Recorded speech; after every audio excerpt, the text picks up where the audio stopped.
Assalamualaikum warahmatullahi wabarakatuh. Waalaikumsalam warahmatullahi wabarakatuh. Selamat malam teman-teman, salam sejahtera bagi kita semua, rahayu, rahayu, rahayu. Jadi pada malam hari ini Mbah, ini ada salah satu pertanyaan yang mengganjal di hati saya. Ya, Bukan bermaksud saya ini kok gerundel atau istilahnya ngersu loh Mbah, ketika menemani jenengan ke makam-makam umum seperti biasa. Tapi seperti halnya saya manusia biasa Mbah, dan wajar kan kalau saya punya pertanyaan nggih. ya, Jadi di sini saya mau tanyakan Mbah, terkait dengan kegiatan yang selalu jenengan lakukan, yaitu ketika di waktu-waktu luang dan waktu-waktu yang longgar, bahkan dalam waktu yang singkat pun, jenengan selalu menyempatkan diri untuk datang ke makam-makam umum dan mendoakan orang-orang yang telah meninggal. Padahal kita tahu Mbah bahwasanya kegiatan yang kita unggahkan di konten itu belum menghasilkan uang. Biaya yang keluar itu real dari kantong jenengan sendiri, sampai kita ke Bojonegoro, ke Tulungagung, Kediri, Blitar dan lain sebagainya itu adalah dengan biaya jenengan sendiri. Jadi kalau kita hitung-hitungan secara nalar manusia Mbah, kita itu rugi. Kita sudah capek, kemudian kita kalau berangkat itu biasanya dari sore, sekitar jam 5, pulang juga hampir subuh, bahkan setelah subuh. Hitungannya seperti tidak masuk akal, ngoten Mbak. Jadi ketika kita pulang hampir subuh, itu kan kalau misalkan kita tidur dengan waktu yang terbatas, itu kan juga mengganggu aktivitas sehari-hari kita. Apalagi jenengan juga selain berdoa di makam-makam, jenengan punya tanggungan untuk mendoakan seperti rekan-rekan kita yang meminta pertolongan. Kemudian tentunya untuk berdoa wajib, karena kan kita sebagai manusia, kita juga harus menyempatkan diri untuk sembung rasa kepada Sang Pencipta Mbah nggih. Kemudian untuk mendoakan anak, keluarga dan lain sebagainya, itu kan juga menguras waktu. Apalagi Mbak Kendel juga sosok seorang kepala keluarga Mbak, jenengan juga punya anak istri yang juga membutuhkan istilahnya nafkah dari jenengan. Jadi kenapa Mbah jenengan kok mau melakukan hal tersebut, mendatangi makam-makam seperti itu Mbah? terima kasih.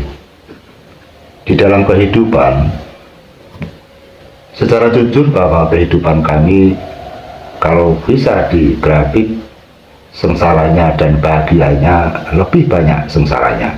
Nggih. Banyak sekali kesaksian mata saya pada saya saat menjadi seorang penyembuh atau sebagai tabib, yang tidak sedikit jumlahnya, yang mereka sakit berbaring di tempat tidur hingga mereka membusuk, hingga mereka sakaratul maut, hingga mereka kesakitan yang sangat memilukan, hingga luka-luka yang sangat menjijikkan, kemudian kehidupan yang tidak normal, artinya mereka tidak terawat, yang artinya mereka juga ditinggal keluarganya, mereka tidak diperdulikan oleh anak, suami dan istri atau keluarganya, sehingga kesengsaraan orang yang pada saat mereka sakit atau mereka pada saat sebelum meninggal sangat menyakitkan dan sangat menakutkan. Sehingga bagi saya sangat sakit sekali melihat saudara kita, teman-teman kita atau umat-umat kita yang mereka pada saat sebelum meninggal mereka seperti bukan manusia, hidupnya sangat sengsara dan sangat nista sekali.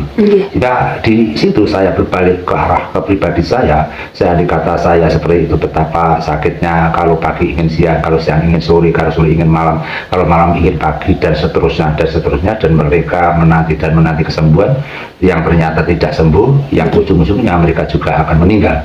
Disitulah pada saat mereka sakit, kemudian kita menangani. Kadang-kadang katakan kita jijik juga tidak boleh, hingga kita akan masuk ke ruangan itu, masuk ke kamar saja, benar-benar kita menghentikan pernapasan karena baunya yang sangat menyengat sekali. Dan mereka, salah satu contoh saja pasien, kemudian saya baringkan, punggungnya nyonyot atau hancur dan lengket dengan kasur, sehingga mereka juga kesakitan dan berbau, dan mereka pun juga tidak seketika meninggal, masih jeda waktu yang lama.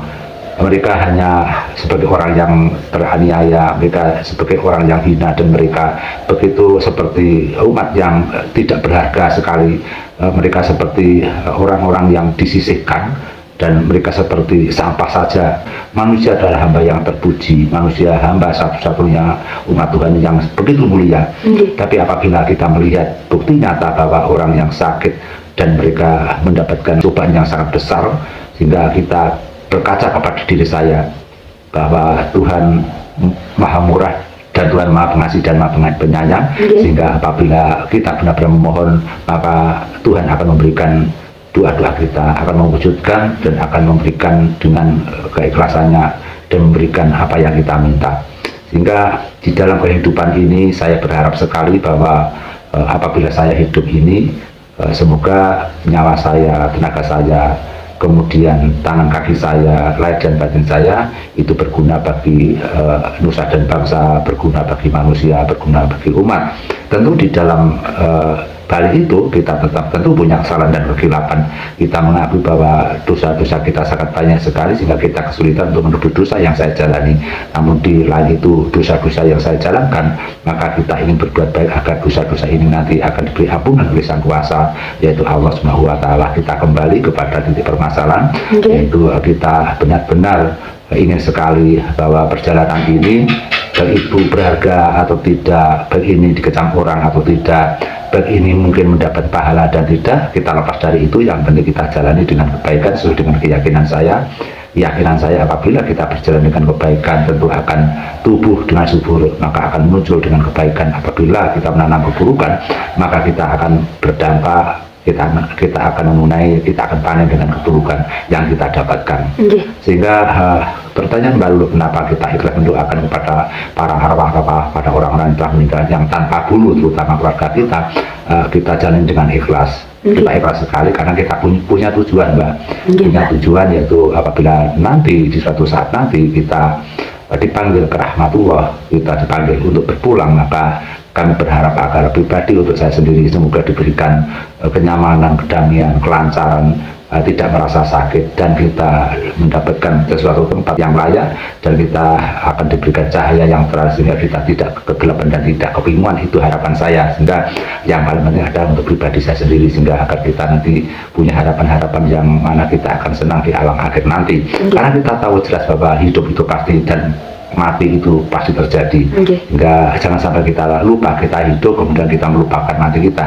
Kadang-kadang kita berpikir kita bisa membaca sakitnya orang, kita bisa membaca buruknya orang, membaca sakitnya orang, kita bisa melihat penderitaan orang, kita bisa melihat kematian orang, tapi kita malu dan kita takut melihat kesengsaraan kita takut melihat atas kematian kita.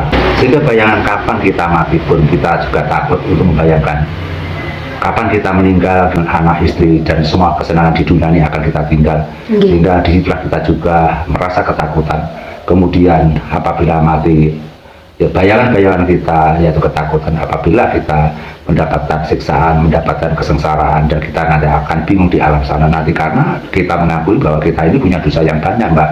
Nah, apabila saya merasa tidak punya dosa, saya nggak mau berperilaku seperti itu, Mbak, karena saya mengakui dosa saya banyak, sehingga seperti halnya kita seperti tidak mampu untuk menebus dosa kita, tapi kita tetap berusaha sebagaimana kita sebagai hamba Tuhan yang selaya kita hanya meminta dan berdoa agar kita ini akan diampuni dosanya dan kita ini akan ditempatkan sesuai dengan amal kita. Kita kembali kepada pertanyaan lalu, kenapa kita senangnya untuk mendoakan kepada saudara kita yang telah meninggal, karena yang jelas kita memiliki tujuan agar kita nanti akan diberikan, yaitu jalan-jalan, tempat, sesuatu yang menyenangkan apabila kita dipanggil oleh Tuhan. Di samping itu, di samping kita seringnya melihat orang-orang yang sakit, sering melihat orang-orang yang sakaratul maut, bahkan kita tidak satu orang dua orang pada saat saya menunggui, saya tahu sendiri bahwa mereka dicabut nyawanya, ada yang tenang, ada yang matanya mendeli, ada yang dia kesakitan, bahkan ada mengeluarkan suara-suara yang keras sekali, yang mana matanya melorot dan mengeluarkan otot-otot leher yang sangat kaku sekali. Ada juga yang mereka tersenyum, sehingga model-model pencabutan nyawa, model-model yaitu hasil karya atau model-model dari kematian setiap orang itu berbeda.